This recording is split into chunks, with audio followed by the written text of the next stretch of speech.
I inverse 49 এর মান কত? আমরা কয়েকটা বিষয় আমাদেরকে কী করতে হবে, জানতে হবে। আই স্কোয়ার ইকুয়াল হচ্ছে -1 এবং I to the power 4 equal হচ্ছে আমাদের 1। যেহেতু আমাদের এখানে আছে আই ইনভার্স 49, এটাকে ক্যালকুলেশন করলে 1/i টু দি পাওয়ার হচ্ছে 49 আসবে। তাহলে এটাকে আমরা ক্যালকুলেশন করলে 1/i এর উপরে হচ্ছে আমাদের 48 ইন্টু আমাদের আই লেখা যেতে পারে। এখানে আমাদের যে কথাগুলো হচ্ছে 1/i টু দি পাওয়ার যদি আমরা লিখি কত 4, এর উপরে হচ্ছে 12 দিলে 4 বার হচ্ছে কি আসে 48 ইন্টু আই। তাহলে এখান থেকে আমাদের মান আসতেছে 1/i।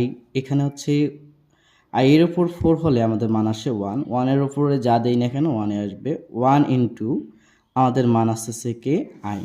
তাহলে আমরা যদি লব হরকে আই দ্বারা কি করি, গুণ করি, আই ইন্টু এটা হবে আই এর উপরে আসতেছে কি আমাদের স্কোয়ার।